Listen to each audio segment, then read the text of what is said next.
Today's khutbah is really about one thing. It's about questions. Allah Azza wa Jalla in the Quran actually encourages questions. So for instance, in one of the most profound surahs in the Quran, Surah Yusuf, Allah says, لَقَدْ كَانَ فِي يُوسُفَ وَإِخْوَتِهِ آيَاتٌ لِلسَّائِلِينَ. In Yusuf and his brothers, there are many signs or lessons or even miracles for those who ask questions.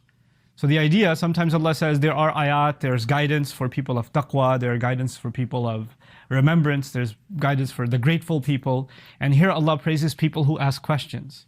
In other words, you're supposed to be inquisitive in this religion. You're not supposed to take things at face value. You're supposed to inquire and understand and come to conviction for yourself. Similarly, people would come and ask the Prophet ﷺ different kinds of questions, all kinds of questions. And when they did, Allah didn't actually criticize them. Allah would actually honor them by even mentioning them and making them part of the Quran. يَسْأَلُونَكَ عَنِ الْخَمْرِ وَالْمَيْسِرِ. You would imagine somebody came and asked the Prophet ﷺ, what's so bad about wine? What's the big deal? Why can't we consume it?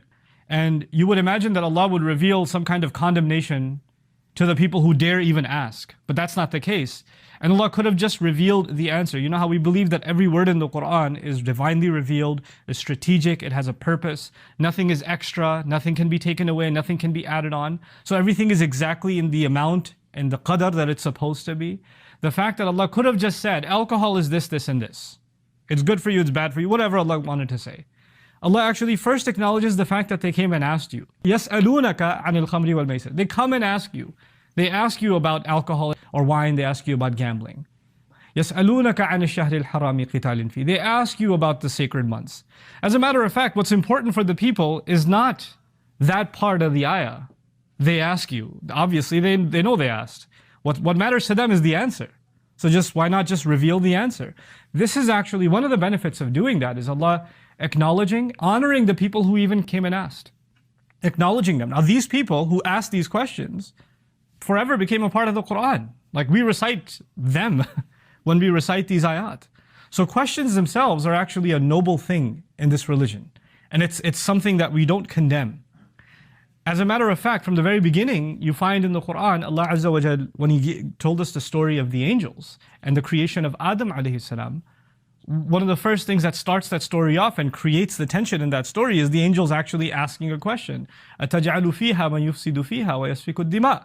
Are you really going to put on the earth somebody's going to cause a lot of corruption? Somebody's going to spill blood? They asked a question. And what's incredible about angels is that we know, like in the Quran we learn, in our view, angels, number one, they don't disobey Allah. لَا يَعْصُونَ اللَّهَ مَا أَمَرَهُم. You know? وَبِأَمْرِهِ هُمْ يَفْعَلُونَ. They do whatever Allah commands them to do. You know, وَيَفْعَلُونَ مَا يُؤْمَرُونَ. Quran will say in Surah Al-Tahrim, they do whatever they're told. All they do is declare Allah's perfection and they seek Allah's forgiveness. They're not blasphemous. They're constantly in obedience to Allah. And yet these same angels question Allah, why are you putting a human being on the earth? What's the point of that? They're asking a question. In other words, asking questions in and of itself is not blasphemous. It's not a problem. It's not a bad thing to do. And if it were, the angels would never have done it. The angels would never have asked a question.